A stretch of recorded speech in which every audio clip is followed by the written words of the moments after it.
Bonjour tout le monde. J'ai déjà vécu la mobilisation de tout le monde, l'organisation de Sœurs d'Environ, beaucoup de travail, j'imagine. Et les femmes du présent, nous sommes là, on va passer un moment dans sa présence, dans sa parole. Nous allons prendre le livre de Marc, chapitre 10. À partir du verset 46. Puis ils arrivèrent à Jéricho. Et lorsque Jésus en sortit avec ses disciples et une grande foule, un aveugle appelé Bartimée, c'est-à-dire le fils de Timée, était assis au bord du chemin et mangeait. Amen. Première phrase. Ils arrivèrent à Jéricho. Jéricho est une ville qui est située sur la rive gauche du Jourdain, en Cisjordanie. Et Jéricho est l'une des premières villes sur la planète à avoir été habitée.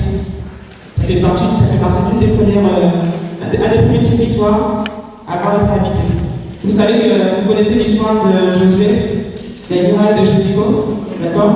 Et c'est à travers la bataille, la défense de ces murailles, avec les 7 tours, les 7 prêtres qui sont sous la trompette, les murailles de Jéricho ont été abattues et le peuple d'Israël a pu entrer dans ce pays. Et lorsque vous lisez l'histoire de Josué, vous verrez que Josué avait ce pays-là. D'accord? Et la Bible nous dit qu'ils arrivèrent à Jéricho. Jésus et ses disciples passent à Jéricho. Ce qu'il faut savoir par rapport à la suite, c'est que c'est la dernière fois ici que Jésus va passer dans cette ville. Ce qui va se passer dans cette ville va se passer une fois et ce sera la dernière. Parce que Jésus partait en direction de Jérusalem et Jésus allait se rendre à Golgotha. Ça veut dire que ici, c'est un Golgotha, bien sûr, vous savez comment ça s'est terminé. Donc Jésus ne repassera plus jamais à Jéricho. Et la ville de Jéricho, c'est une ville qui a une signification. Jéricho signifie le pays de la lune, littéralement. Et c'est dans ce pays-là, avant que je vous arrive, etc., le peuple qui était à l'intérieur de ce pays faisait justement les premiers sacrifices, les premiers actes d'adoration liés à la lune.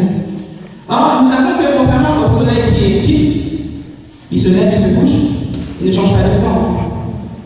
La lune, elle, nous savons que vous avez le quartier croissant, vous avez la pleine lune, vous avez différentes formes de lune, d'accord?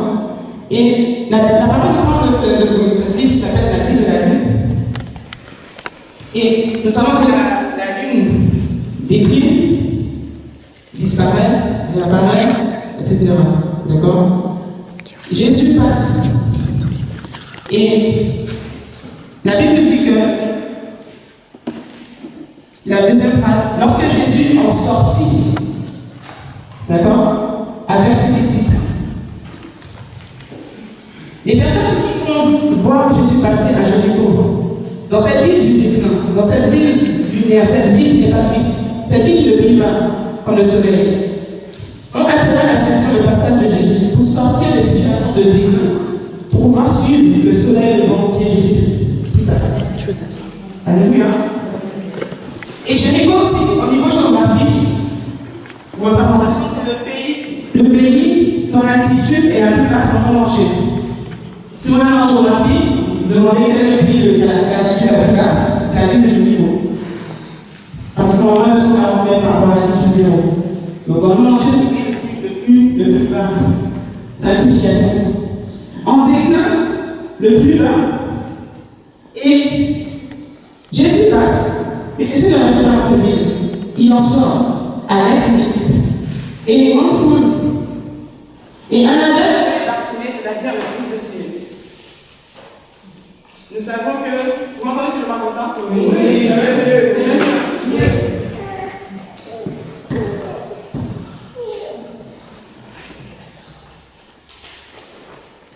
Lorsque Jésus en sortit avec ses disciples et une grande foule, un aveugle appelé Bartimée, c'est-à-dire le fils de Timée.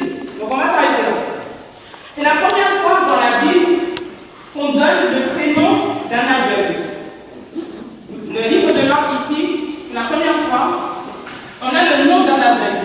connaissez l'histoire de l'aveugle dans Jean chapitre 9? Est-ce que les deux descendent, est-ce que c'est par rapport à ses parents, etc. On ne connaît pas le nom de cet aveugle-là. Dans Marc chapitre 8, on parle d'un aveugle où Jésus a agi une première fois.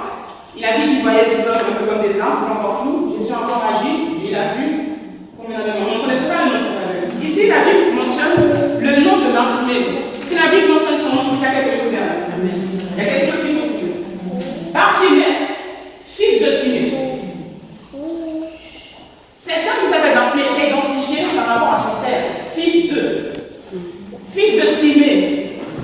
Et littéralement, Bartimée, bar en araméen, signifie fils. Timée signifie en grec honorable, honoré, fils de l'honorable, fils de l'honoré. D'accord? Donc Bartimée, fils de l'honorable, fils de celui qui a été honoré, fils de quelqu'un d'honneur, quelqu'un de noble en fait, quelqu'un de élevé dans la société. Donc il était le fils d'une personne qui avait un rang. Il était le fils d'une personne qui avait une position. Il était le fils d'une personne qui n'était pas un peu de la société. Il a eu un père. Il était le fils de Timée. Timée signifie l'honorer, le respecter. D'accord? Donc on voit quand même que Bartimée a eu une famille. Bartimée a eu un père, a eu une mère. Il a eu une vie sociale. D'accord? Donc on apprend quand même certaines choses concernant son passé. Et on nous parle de ce Bartimée, le fils de Timée. Et on apprend déjà son premier problème qui est physique. Il est au fils de l'honorable, mais il est aveugle. La société actuelle, vous avez des gens millionnaires, vous avez des gens qui ont un bac plus 10 000. Vous avez des personnes qui viennent de familles de la reine d'Angleterre, qui ont des rangs dans la société, etc. Mais lorsque vous regardez leur vie, vous voyez qu'ils sont complètement aveugles. L'être humain est aveugle par rapport à son avenir. L'être humain est aveugle certaines fois par rapport à son passé, par rapport à ce que ses ancêtres ont posé comme acte. L'être humain, la société aujourd'hui, marche dans un aveuglement malgré les statuts sociaux, malgré la position. PDG, roi, ministre, président, star. Le nom de Bartimée n'a pas empêché à l'esprit d'aveuglement de le frapper. C'est pas parce que c'était le fils de l'honorable. Le monde des ténèbres n'en a rien à cirer de savoir d'où tu viens. Le monde des ténèbres n'en a rien à cirer de savoir de quelle famille tu appartiens, quelle lignée tu appartiens. Si tu as été ciblé, si l'esprit d'aveuglement décide de t'attraper, Bartimée a été frappé par l'esprit d'aveuglement. Son nom n'y change rien. Le plus important, c'est d'avoir le nom de tout nom pour empêcher que l'esprit d'aveuglement vienne dans ma vie. Alléluia. Et nous apprenons qu'il est aveugle. Il était assis au bord du chemin. La ville de Jéricho, c'est une ville où il y avait beaucoup de passages. Les gens venaient, les gens marchaient. Il y avait les enfants, il y avait les femmes, il y avait les animaux. C'est une ville mouvementée.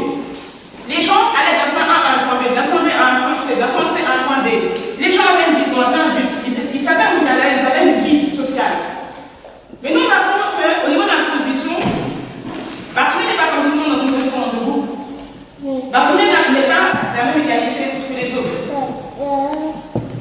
Bartimée, au lieu d'être portant par rapport à quelqu'un qui porte le nom de l'honorable, au lieu d'être au-dessus de la société, le voilà non seulement différent de la société classique, mais carrément dans une position que personne n'a à Jéricho, position assise.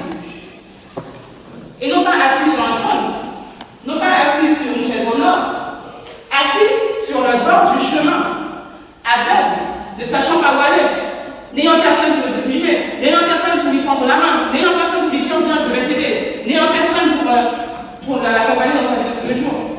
Bartimée non seulement était aveugle, mais Bartimée était le rebut de la société. Bartimée était rejeté des hommes. Bartimée était déjà jugé par la société. Bartimée avait déjà une position et une place que la société lui avait donnée, celle de l'homme assis au bord du chemin. Au bord du chemin signifie qu'il n'avait même pas d'endroit où aller. Au bord du chemin signifie que contrairement à tout le monde, lui n'avait pas d'espérance. Par rapport à tout le monde, s'il voyait sa vie s'arrêter là. Lui, le matin, quand il se réveillait, c'était je suis Bartimée aveugle assis au bord du chemin. Du 1er janvier au 31 décembre, Bartimée aveugle assis au bord du chemin. Et le pire pour lui, c'est qu'en plus de ça, pour vivre, pour exister, pour pouvoir avoir encore le souffle de vie tous les jours, il fallait qu'il mange. Mais il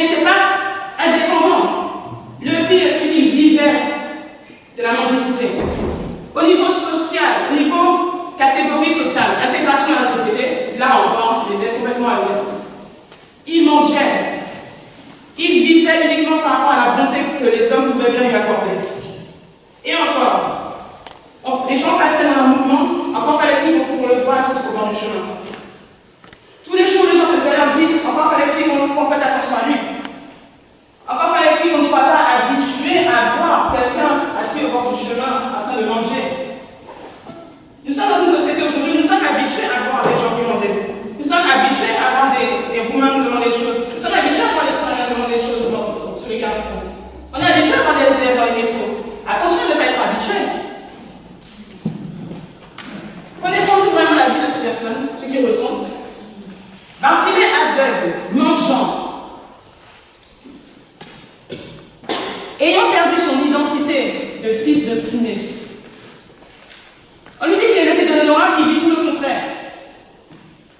Quelqu'un qui est honorable, quelqu'un qui est digne, quelqu'un qui est noble, il n'a besoin de personne pour manger. Il n'a besoin de personne pour se lever, pour se déplacer. Il n'a besoin de personne pour pouvoir voir son avenir, voir physiquement. Bartimée était lié. Bartimée était dans les ténèbres. Bartimée n'avait pas d'espoir, d'espérance.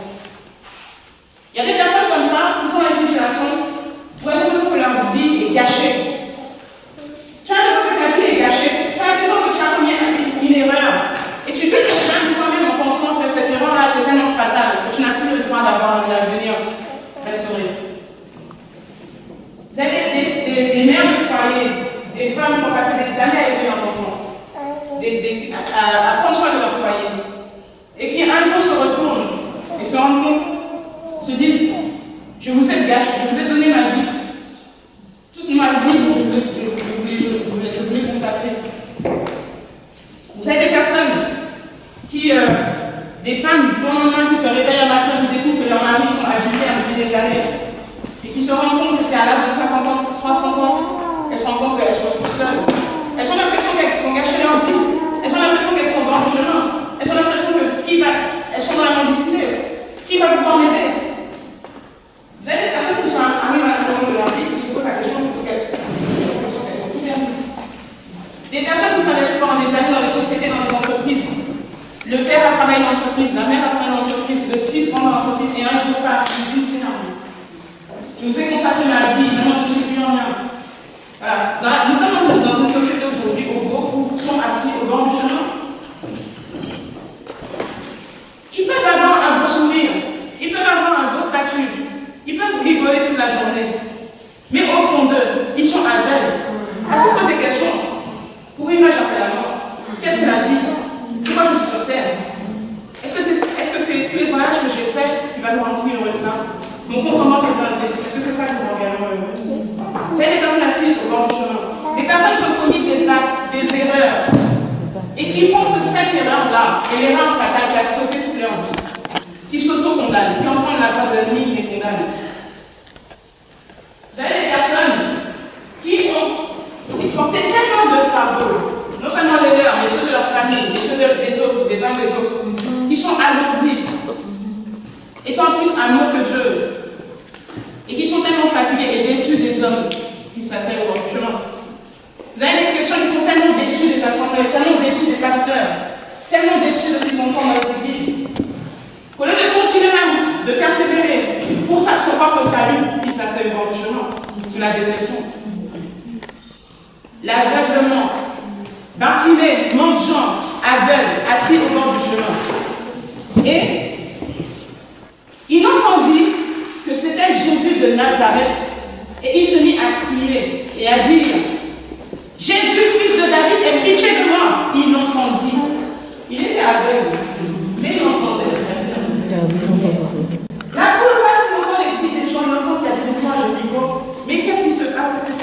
Il entend, il écoute ce que les gens disent. Jésus de Nazareth passe à Jéricho, est de passage à Jéricho, est de passage à Jéricho. Bartimée avait certainement entendu parler de Jésus-Christ. Il avait certainement entendu parler de ce qui s'était passé dans Marc chapitre 8. On est dans Marc chapitre 10, dans Marc chapitre 8, Jésus avait guéri un aveugle. Il était certainement au courant que la spécialité particulière de Jésus de la guérison, c'était surtout au niveau des aveugles. Bartimée savait très bien que là, Jésus-Christ avait dit qu'il allait mourir à Jérusalem.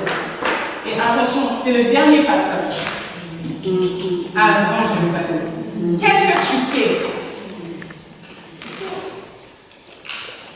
Jésus te fait une promesse, le Seigneur te parle. Tu vas jamais recevoir une prophétie supplémentaire, on m'a déjà dit tellement de choses. Attention, c'est peut-être le dernier passage.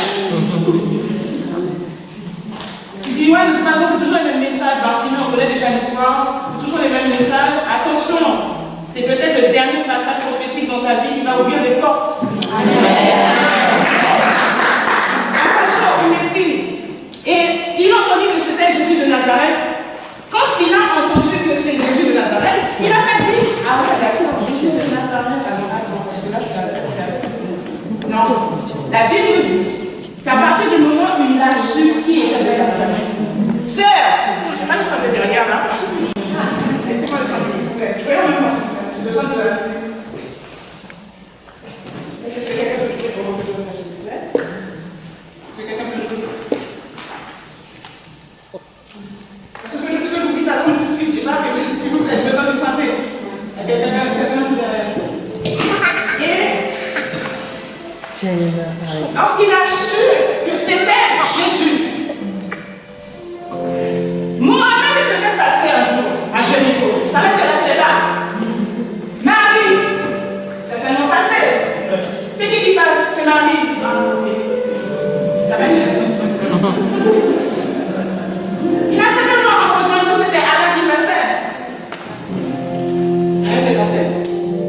Rien ne s'est passé. Il a peut-être entendu que c'était la religion baptiste, pentecôtiste, évangélique, qui passait. Rien ne s'est passé. Il a certainement entendu qu'un système, une religion, la secte XY, François Hollande, passait. Rien ne s'est passé. Le parti politique PS, le parti de droite, tout le monde est passé. Rien ne s'est passé. Ton président, ton manager est passé. Tu parles. Rien ne s'est passé. Amen. Amen. Ok. On ne sait pas combien de temps cet homme est resté assis au bord du chemin dans sa situation. Mais certainement, Jéricho, c'est une ville qui est remplie de monde. C'est une ville où il y a du passage. Parce que depuis le premier jour, cet homme a été assis. Et le jour où on arrive à ce passage de Jésus, il y a peut-être des milliers et des centaines de milliers de personnes qui sont passées. Et rien ne s'est passé. Vous avez des personnes dans le monde qui font les voyages qu'ils veulent, qui aillent dans toutes les boîtes de nuit qu'ils veulent, qui aillent prendre toutes les drogues qu'ils veulent, qui couchent avec tous les gars qu'ils veulent, toutes les femmes qu'ils veulent, qui aient tous les maris du monde, qui aient tous les beaux vêtements qu'ils veulent, qui aient tout ce qu'ils veulent. Mais rien ne se passera réellement. Il y a une personne sur cette terre.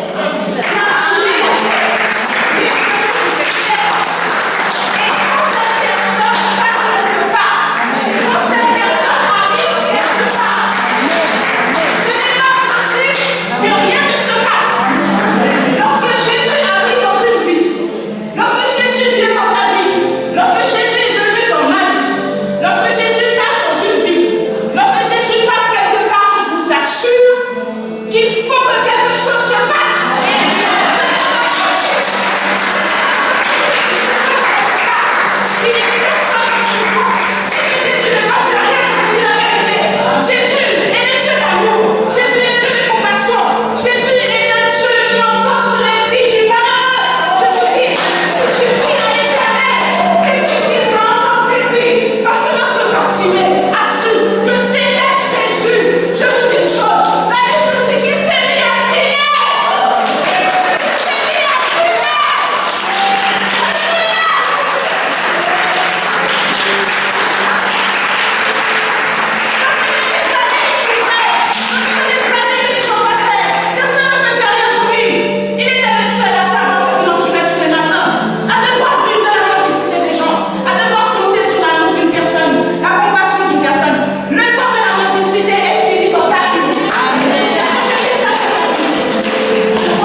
Et le seul nom, Jésus dit le seul nom. Il est le seul.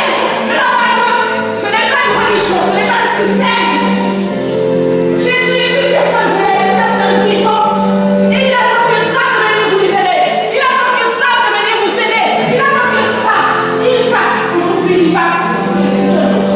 Saisis. Bartimée a saisi. Bartimée, le premier réflexe, il a crié. Il a crié. Jésus, fils de David, aie pitié de moi. Jésus, fils de David, aie pitié de moi. Bartimée, bien qu'il soit aveugle, elle a la révélation que Jésus était le Messie. Amen. David signifie bien-aimé. David signifie bien-aimé. Le fils d'un bien-aimé, c'est un prince. David était un roi. Jésus, fils de David, le fils d'un roi, c'est un prince. Bartimée avait la révélation, bien qu'il soit aveugle, que Jésus était le Messie. Celui qui est venu libérer les captifs, libérer ceux qui sont dans l'aveuglement, ceux qui sont dans les ténèbres, les amener dans la lumière. Bartimée a eu la révélation, c'est voilà pourquoi il a appelé fils de David. Jésus signifie Dieu qui sauve. Yahweh qui sauve. Yahweh qui sauve. Fils de David. Fils du bien-aimé. Fils de Dieu. Aie pitié de moi. Jésus n'était pas encore allé à un hôpital de Bartimée, bien qu'il soit aveugle, la révélation par l'Esprit que Jésus ne faisait pas n'importe qui. Il était la seule et unique solution. Voilà-t-il pas que le fils de Timée va rencontrer le fils de David. Et lorsque les deux se rencontrent, quelque chose se passe. Jésus, fils de David, aie pitié de moi. Il le dit une première fois. Et plusieurs le reconnaissent pour le faire taire. Ah oui. Quand tu invoques le nom au-dessus de tout nom, les ténèbres qui te rendaient captive dans ta situation pendant des années, pendant des générations, penses-tu pas qu'elles vont intervenir pour que tu te taises? Pourquoi? Parce que le nom de Jésus est un nom. C'est comme un bazooka à Hiroshima dans le monde des ténèbres. Il fallait absolument qu'il se taise. Tais-toi. Lorsque tu vas vouloir te lever pour Christ, lorsque tu vas crier son nom, lorsque tu vas invoquer son nom pour ta situation, lorsque tu vas te lever, la puissance de Dieu va pouvoir te taire. Vous remarquez qu'à chaque fois que vous prenez la décision de servir le Seigneur, de vous renouveler par le zèle, là il y a des attaques de Dieu, ils sont différents. Tais-toi. Mais c'est bon signe. Ça veut dire que tu es une femme dangereuse. Ça veut dire que lorsque tu es, si tu te lèves, tu commences à crier le nom de Jésus pour sortir des ténèbres dans lesquelles tu es. Ils savent qu'il faut absolument te faire taire. Pour te faire taire, il va se servir de tes amis. Pour te faire taire, il va se servir de ta famille. Pour te faire taire, il va se servir de ton mari.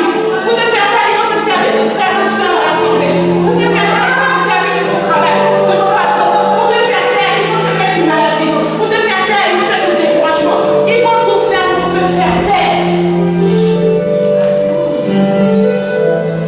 La foule va se mettre en barrière entre Bartimée et l'éternel Dieu. L'obstacle, tais-toi. Et plusieurs le reconnaissent pour le faire taire. Oui, plusieurs. Ce n'est pas forcément une seule personne qui va se lever contre toi. Ça peut venir de plusieurs personnes, ça peut venir de plusieurs systèmes. Ça peut venir de la société qui ne peut pas te donner ce travail que tu recherches. Tu sais qu'il y a quelqu'un qui cherche un travail, qui a du mal à trouver. Tu as déposé plein de CV, tu n'arrives pas à trouver ce travail. Passe devant tout de suite.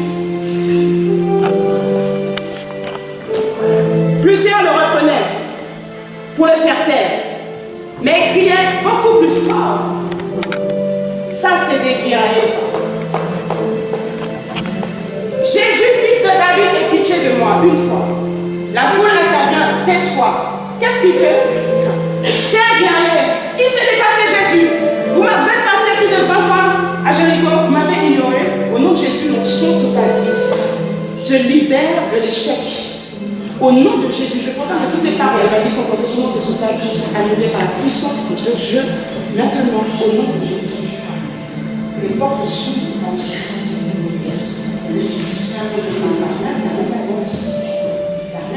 maintenant, au nom de Jésus, les choses vont avancer.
Fils de David, aie pitié de moi.